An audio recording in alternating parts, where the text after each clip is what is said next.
Alright guys, TacticalRab back again today. Hope you're doing well and enjoying your day so far. We know that Drazah and FaZe is a spicy rivalry that is not going away anytime soon, but he also gives his thoughts on why OpTic tend to beat FaZe every single time. He reckons that certain players just love playing FaZe, but also reckons there is still something of a mental block involved. 9-1 now over the last couple of seasons, and that puts FaZe in a really tricky position, given that OpTic are usually a team you've got to beat if you want to win a tournament right now. Very much enjoyed your thoughts in the comments below. Hit the like button if you enjoy. Subscribe if you're new as always. I would greatly appreciate it. First of all, just quickly an update here on the final push, say the Call of Duty League. On the 5th of May, in just a few days' time, this Friday, the qualifiers begin yet again for Major 5. The final set of qualifiers of the season. Very important ones, of course, for seeding going into the World Championship and for Vegas to try and make something happen. Unfortunately for them, they have pretty much hands down the hardest set of qualifiers they could ask for. They play Texas on the first weekend. That's OpTic Texas, of course. Surge, Toronto, OpTic Breach have probably some of the harder sides.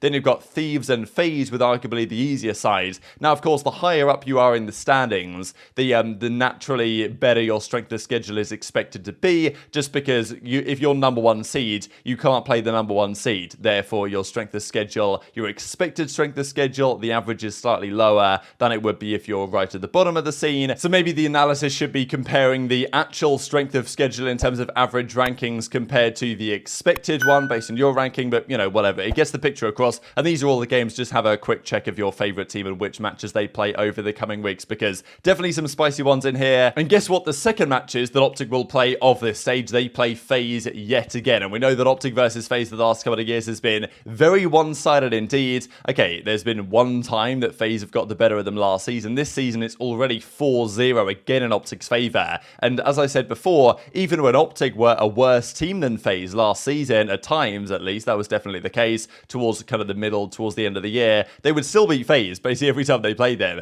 And especially when OpTic are the better team of the two in terms of across all the game modes, it's very much a hands down victory at the moment. I'll just share this from Clayster. I thought it was pretty funny as well. So a nice shot here from Dashy, nice couple of shots. This guy's been looking different lately, but Clayster, I know there was some glitch yesterday on Twitter where if you had like a previously verified account and you changed your bio, then it would put the blue tick back in. Now, I know that people thought that maybe it was just typing in blue check mark to your bio that would fix it, but apparently it was just the act of changing the bio would do it. But I think it's unfortunate for Clay, right? Because a lot of the other organizations, they've paid I think it's about $1,000 a month or something to Twitter to get the tick for your organization, the kind of gold verified tick for your organization, and I think it's $1,000 a month for the organization to do it, and then another $50 per kind of affiliate you want to have for that. So you've probably seen certain accounts, let's just say Ghosty for example. I'll just find Ghosty's Twitter right here, where you guys can see that you've got the OpTic main one, and they've paid like $1,000 a month to get this, and then all the affiliates they have, you can actually see the affiliates are located right here on the page and all this stuff. So pretty cool, and they've paid $50 per person they have on here. So you know, it's worth it for some organizations. I think it's understandable, especially ones with a lot of revenue.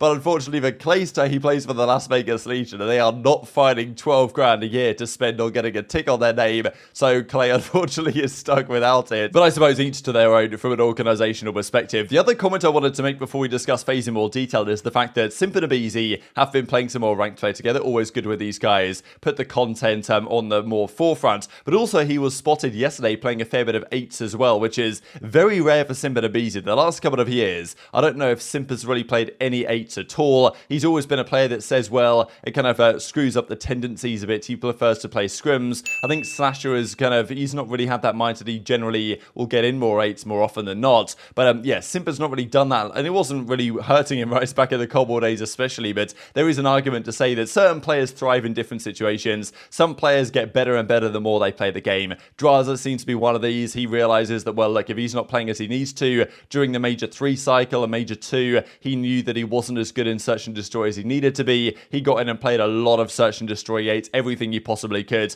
and you know, last stage he was the best Search and Destroy player in the game by the numbers, and pretty much broke a lot of the records in the history books for that one in terms of all-time S&D KDs during a stage and stuff like this. So maybe Simp is now doing a little bit more of that now, and is actually just cracking right on and playing a little bit more on this front, and was playing some Search and Destroy the other day as well. I will note as well, like like Simp, of course, here is using the tac, right? And there's always been a debate with Simp because when I first watched Simp back in the day, he was using the M8A7 in the Black Ops 3 days, and he was ridiculously good with that gun. But over the last couple of years, or over the last several years, he's become more of an SMG player, right? When he first joined the scene with E United in Black Ops 4, he was on the SORG, ridiculously good. The next year in Cold War, okay, Modern Warfare, he was on the MP5. He's been an SMG player, a slaying SMG player. He's not been the aBeZy, completely cracked out of wide SMG player. But if you watch a lot of his gameplay, he will use ARs on a relatively regular basis. And apparently he mentioned on stream last night, I looked through every single clip that was taken from his stream last night to try and find if this was clipped. Unfortunately, I don't believe it was. But apparently he mentioned that he doesn't really want to move to a flex. And if that's the case, then FaZe Pred is probably not, as we discussed yesterday, an option. If Simp wants to stay on the primary SMG with aBeZy, then the debate is, well, if Cell becomes the main, then what's going to happen? Now, fundamentally, they were going to bring Shotzzy in last year. That was pretty much been confirmed. That was going to be a thing. So I guess Simp would have gone to the flex in that particular situation. I'm sure he'd be great on that role. But if he doesn't want to do it, then that does raise questions as to what FaZe are planning to do going a little bit further forward. This is the issue, though, that they just can't seem to get over the line against OpTic Texas. And in previous events last season, for example, they didn't necessarily have to beat OpTic Texas to win the event because OpTic weren't always that good, especially mid-year with the iLLeY situation going on. FaZe could make the run through the events without having to play OpTic, and they would reach the finals against a team like an LA Guerrillas or a Surge or, you know, whoever it was. OpTic at Major 1, to be fair, and would just always lose anyway. But they could make it to Championship Sunday, they could make it to the finals, and they could have won without necessarily taking down OpTic. The issue is, though, right now and this year, that is not the case. If FaZe want to make it deep, especially if they drop to losers, they will likely play OpTic at some point or another, and right now they simply can't beat them, and it's largely down to the hardpoint discrepancy between the two teams. And even OpTic beat them in a search and destroy last time out as well, which will not sit right for them. So a couple of quick clips to share here. Also, Drazah's perspective on this situation, saying that, well, look, he always turns up against FaZe. Octane and an Envoy and even Kenny always turn up against OpTic from their perspective, but he also reckons that for this specific game, FaZe versus OpTic, there is still a mental block in play. Like, that's why I joked with Kenny before, like the matchup. I'm like, bro, they got a most wanted poster of you. Like, that's it's just, there's all been I have to so do many is just times play with these guys, and I'm good against OpTic, and I just had to slam FaZe this event, and they were good, and we played OpTic too. Like, we were. Love it, bro. They love it, bro. Yeah. Like, Well, what's crazy is we talked to JP, and I was just curious why he thought OpTic owned FaZe, and he's like, dude, Dashy and Shotzzy just love to play FaZe. Like, they feel like they just hit another level versus these guys. And well, they ran shit for a while. They want to slam them, dude. I mean, I hear you. Yeah, everyone. I mean, I don't even know if it's beef. I don't even think it's like beef like that with Sam and them. No, I don't think so. That's what I'm saying. Yeah. But like, for me, like, bro, when I play FaZe, I'm trying to slam them every single time. Like this event, 1.3 on their head. Like I'm cheesing. Like I am trying to. Like Sam was saying, like he ain't like he felt like I was playing for basically, you know, a ring, and I was at the time. Like I'm playing to beat them. I mean, granted, because I kind of knew I had Sam and Ken to play OpTic later, but I mean, I just think, you know, when you want, you know, you respect them to a level and you want to beat them every single time, and I think that, you know, OpTic just has the, you know, I think FaZe might just be mentored a little bit, and I think OpTic comes to play every single time against them, and they just catch them lacking, and it's been working so far. Like FaZe was like shooting my body in our scrims and in the match, and it's more so Cell. So I don't know what I said or what I did, but I really don't care. You can shoot my body, whatever. Like, just don't lose. But like, when like draw this people, I just find it funny because then like the people that he talking shit to most of the time be trying to play victim, and they be starting it.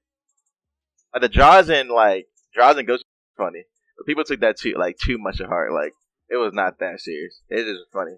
Because people, like, Ghosty was, like, one of the first people to, like, do shit like that. Like, also had to share that pretty funny clip there from Kenny where he talks about Cellium shooting his body in scrims. And it's interesting, right? I know there's been a lot of discussion from you guys in yesterday's comment section talking about how, you know, Kenny always takes things to heart and all this, because Kenny says, oh, it doesn't bother me, but he's still talking about it, right? He was talking about how it was Ghosty talking trash in game, and Kremp kind of came to his defense a little bit, and now apparently Cellium shooting his bodies in scrims, and maybe Kenny isn't really taking it too much to heart, but Drazah's, obviously probably writing down notes about that one as well. You know how this guy is. So, there's that argument as well. And there's people that will say, well, Thieves, they like to talk trash, but when something comes back at them, then they start complaining about it, which is maybe justified as well. So there's a debate to be had on that. But here we go. This is the OpTic versus FaZe series totals in the existence of OpTic Texas. So this is the last couple of years. And there was one time losers round 4 at Major 4 last year that OpTic lost to FaZe. But outside of that, and to be honest, like most of the times that OpTic played FaZe up to that point, I expected FaZe to win that one. You guys remember the first series they played here at Major 1 winners round 2. This was a reverse sweep, right? That aBeZy did the thing to the crowd and then it backfired on him and all this. So ever since then, it's been very much downhill. And this season, the maps have just got more and more convincing, right? Last time they played in the grand finals, there was a hot 3-0. Previously to that has been 3-1s. And I reckon that for a lot of OpTic fans, that most recent OpTic versus FaZe game in the Major is probably the first time in a while that they will have felt super confident going into a series against FaZe. I feel like a lot of OpTic fans would have expected them to win that one, and comfortably, and that's exactly what they did.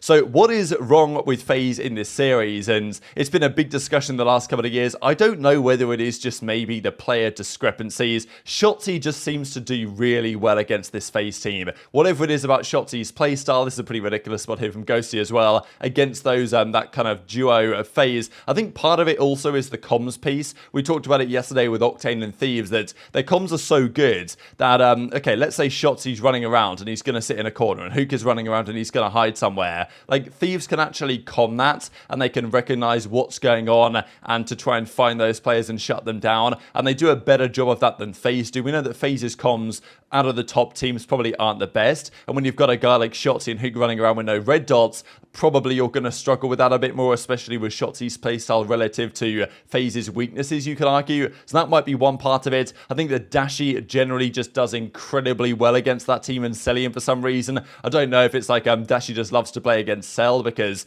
okay, they're kind of boys from back in the day and he wants to beat him every time, but his record against Cell is very strong. I think it's 9-1, 9-2, pretty similar to what we just saw. But if OpTic stay as good as they presently are from now to the end of the year, then they're going to be in a real predicament phase, because you would feel like with that FaZe team, they've got to win something else if they want to stick it out. Yes, they won an event this season, but we even saw last year, FaZe, they made a load of seconds, they didn't win anything, they decided to make the move. Formal still doesn't think that was a good idea, but still. But they got rid of Arcitys, they went for it, so Slasher probably feels like right now that he's got to somehow win one of the next 2 events if he actually wants to stay on FaZe going forward. If that was to be the change that they would make, of course, Slasher would be the odd man out in that scenario, even if he deserves to get dropped or not, and you would think if they, come third for twice in a row from now to the end of the year, they will probably blow it up. Because the idea for Simp and aBeZy, given how they've done since they came into the scene to win one event over 2 whole seasons, is probably not going to quite cut it for them. And even Drazah and Slasher were playing together the other day, which was pretty interesting, so good to see Drazah getting the content out as well. But that's the issue that FaZe have to deal with right now, is that they've got this mental block or whatever it is against OpTic, or they just don't match up well. And I think at this point, it's got to be in their heads, right? Previously, when they were 3-0 down, 4-0 down to OpTic, they probably thought, all right,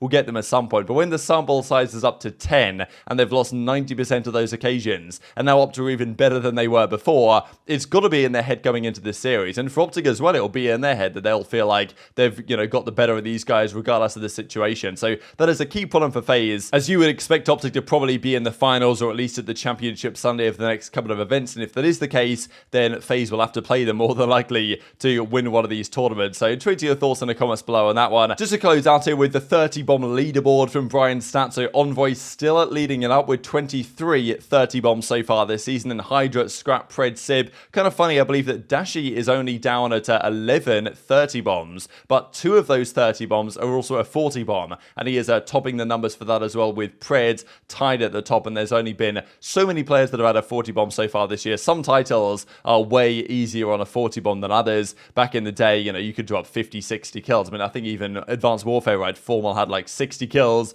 on a probably retreat hardpoint it might have been. And just an interesting piece here as well on 2 peats in COD history. So Kremp holds the record with 10 different occasions going back to back in 2 different kind of consecutive Call of Duty events. Then Karma, Scump and Formal, obviously, Clayster and Aix at 4, and TP might well join Clay and Aix if they were to win Major 5 with another back-to-back triumph. So very much enjoyed your thoughts on all this stuff in the comment section below. Hit the like button if you enjoyed, subscribe if you're new, take care, and I'll see you next time.